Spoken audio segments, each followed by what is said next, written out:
It's way past midnight in Las Vegas, and the city seems calm and peaceful on the surface. However, there's a whole different story unfolding underneath that calm exterior. The FBI is running a top-secret operation in which a notorious cartel boss named Gabriel Cortez is being transferred to federal death row. Cortez, known as the most dangerous cartel boss since Pablo Escobar, is heavily guarded and chained up as he's moved to a waiting van by federal agents. Agent John Bannister is the one calling the shots for this op. He's got a whole convoy lined up, and he's even got the human rescue team on board. They strategically position the van carrying Cortez and the agent guarding him in the middle. Just when everything seems to be going according to plan, the unthinkable happens. An electromagnetic crane operated from the rooftop of a nearby building lifts the van off the ground. Here the magnet thoughtfully decides to only attract the agent's gun, not the prisoner's shackles and all the other metal stuff. Just perfect. By the way, liking my video is like holding the elevator for someone. It's just a nice thing to do. I'm not saying you have to do it, but I'm not saying you shouldn't either. Cortez, who was ready for this, suddenly lashes out at the agent and begins grappling with him. Meanwhile, Agent John and his team are completely stunned by the situation happening right in front of them. Out of nowhere, a gunner in black on the van's roof sparks a shootout with the FBI, resulting in the driver's instant death. Noticing the van being lifted to the rooftop, John orders his men to cease fire and head there. The FBI and the human rescue team swarm into the building as the van lands on the roof. Amidst the ongoing struggle in the van, Cortez's crew detonates a bomb and blows open the back door. Using the agent as a shield, Cortez makes his escape from the van, ziplining with his crew to the building across the street. Among the confusion, John notices the zip lines. The cartel seems to have thought of everything. As the feds get closer to the building, a bunch of men dressed as prisoners start running around the area, adding to the confusion. John believes he's captured Cortez when he catches one of them, only to realize he's been tricked. This distraction lets Cortez slip into an elevator and change clothes to continue his precisely detailed plan. In a side alley, Agents Richards and McKay are searching for Cortez when suddenly a car speeds towards them, hitting McKay. Calmly stepping out of the car, Cortez disarms Agent Richards before making his way towards McKay. Cortez seems to know everything about the man, even that he's going to be a dad soon. Despite this, as soon as McKay puts his gun down, Cortez cold-bloodedly puts a bullet into his brain. Unable to reach Richards via radio, John rushes to the alley, only to find McKay dead and Richards nowhere to be seen. Let's take a trip back to the day before in Summerton, Arizona, right near the Mexican border. That's where we find Sheriff Ray Owens. He's a former LAPD officer who went through specialized training in the Elite Tactical Division. Ray's no stranger to danger. He even got a Valor Medal after surviving being shot 5 times during a shootout with drug smugglers, but sadly his team didn't make it. It's no wonder he decided to leave the chaos behind and be the sheriff here in Summerton. So it's Ray's day off, and most of the townsfolk, including the mayor, are getting ready to catch a football game. But before they all head out, the mayor hands Ray the key to his dear Chevy and asks him to take good care of her. Later at the local diner, Ray bumps into a couple of suspicious truckers, one named Burl who claims to be transporting auto parts. Ray's intuition kicks in when they hastily depart, making him write down their license plate number just in case. In a quiet little town where crime is rare, Ray has 3 deputies under his command who lack any real field experience. 2 of them, Mike and Jerry, have decided to put the donuts aside and have some real fun by shooting a slab of beef, accompanied by Dinkum, a vintage arms enthusiast and museum owner. Jerry's a total rookie. He doesn't seem to have any idea what recoil is. He ends up breaking his own nose with the first shot. The fun comes to an end when Ray enters the scene and scolds them. After handing over the license plate number to his deputies and telling them to run it, Ray joins the beef shooters and shows them how it's done. Burl meets his crew at a farm near town. It turns out that Ray's suspicions were right. Burl's not transporting auto parts and he's involved in some shady dealings. To satisfy the farmer who owns the land, Burl offers him money, but the stubborn old man only wants him to leave his property, pulls out his shotgun and fires a warning shot. As a result, Burl orders his men to shoot the farmer as he walks away gently. In the Summerton Sheriff's office we meet the other deputy, Sarah. She has her ex-boyfriend locked up as ordered by the sheriff. The guy's name is Frank, a veteran who served in Iraq and Afghanistan and has been a close friend of Jerry's for years. It's clear that Frank wants to patch things up with Sarah, but she's not interested. Later on, Jerry asks Mike to show him how to run the license plate number that Ray gave him earlier. Later that night, Jerry heads over to Ray's place and lets him know that Burl, the owner of the license plate, has no criminal record. But that's not all Jerry's there for. He asks Ray to help him get a job at the LAPD, which Ray agrees to. Early in the next morning, Ray is woken up by a phone call. Diner worker Christy tells him that the farmer hasn't delivered the milk yet, and that she's concerned because the old man has never missed a delivery as long as she can remember. Back in Vegas, John and his team find out that Cortez and his crew got separated in a parking lot. He and Agent Richards are in a specially modified Corvette ZR1, a 1,000 horsepower monster that was stolen just a few days ago. Cortez, who's also a pro racer, is tearing up the roads and no police cars can catch him. Agent Richards is stuck in the passenger seat handcuffed to the grab handle as a hostage, watching Cortez's crazy driving in fear. On John's orders, all private airfields and land strips have been shut down, so Cortez has no choice but to stick to the roads. He calls John on a disposable phone and threatens that if he tries to stop him, Richards is going to be the one who pays the price. Ray has sent 2 of his deputies to check the farmer's house and they soon find the old man's body on the floor. When the sheriff arrives at the murder scene, he instructs Sarah and Jerry to look for any tire tracks. Despite Mike's theory of a failed burglary, Ray thinks otherwise.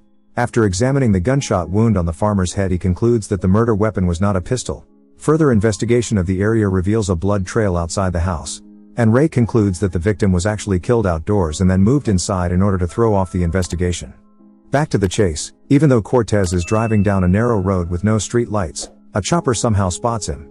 The FBI quickly orders a blockade with lots of cop cars and officers, hoping to stop him. Little do they know, Cortez has 2 SUVs packed with armed guys leading the way. In the blink of an eye they blast a hail of bullets at the cops and kill them all. Then a truck equipped with a massive cowcatcher clears the path, letting Cortez pass without a scratch. Although Cortez got rid of the roadblock, he still got the chopper on his tail. After driving for a bit, it becomes clear that Agent Richards was actually bought off by Cortez, and she was the one who provided him with info for his rescue mission. Cortez moves $3 million into the woman's Swiss bank account according to their deal. He then gives her the go-ahead to remove her handcuffs, allowing her to come out of the hostage role she's been playing. Then Cortez pulls off his next move. He switches on the night vision camera, kills the headlights and slams the brakes to vanish from the chopper's sight. When the chopper tries to turn around, Cortez simply keeps driving in his direction and manages to slip away unnoticed. Now he drives like a shadow in the night, leaving John frustrated over another defeat against Cortez. John quickly begins figuring out that Cortez is heading for the Mexican border. The only way across is Los Agadones crossing point. However, the nearest path to the border goes through Summerton, and there are no official roads from there to the border. If Cortez gets to the border through Summerton, a deep narrow valley awaits him. Nevertheless, John decides to give the sheriff a ring and fill him in. He speaks arrogantly and belittles Ray, but Ray hangs up on him. Knowing that a fugitive may be coming to his small town, Ray starts connecting the dots between the fugitive, the old man's murder and the truckers he spotted at the diner. At the same time, Jerry and Sarah are following the tire tracks, and they lead them straight to the border. Burl and his crew are busting their tails building a bridge for Cortez to make his great escape. Then Ray comes in over the radio, telling Sarah to stay away from those guys once he figures out what's going on. But poor Jerry's already caught up in the chaos. He takes a bullet and hits the dirt. Now the bad guys set their sights on Sarah, but she's quick on her feet and takes cover behind her car. This gives Jerry a chance to find cover too, limping toward a nearby boulder. Burl orders his crew to kill the lights and put on night vision goggles. Unfortunately, Jerry's not exactly the master of flawless plans. He decides to make a move towards Sarah and winds up catching another bullet. Just as the shooter's about to finish him off, Mike and Ray arrive to save him. Ray mowed down the guy, taking out a few other bad guys, and saves Jerry and Sarah from the mess. Unfortunately, Jerry doesn't make it and passes away in Sarah's arms.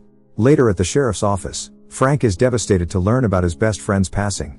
His feelings hit hard when he finds out Jerry's last words were asking Sarah to make things right with him. Ray gives John a call a bit later. Even though John doubts it, Ray is 100% sure the fugitive is heading straight for Summerton because he witnessed a mobile assault bridge being put up across the valley. Nevertheless, John tries to act like he's in control and talks down to Ray. But Ray gets really mad and hangs up on him again. John quickly sends a SWAT team over to Summerton, and Cortez encounters them on his way. He hits the gas and zooms past the team, pulls off a J-turn and starts driving backward right in front of the SWAT SUV. Before they know what's happening, Cortez slams on the brakes, making a ramp for the Suburban.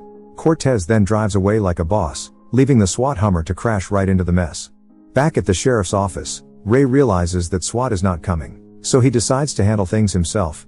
He's ready to confront Cortez and his crew and avenge his deputy's death.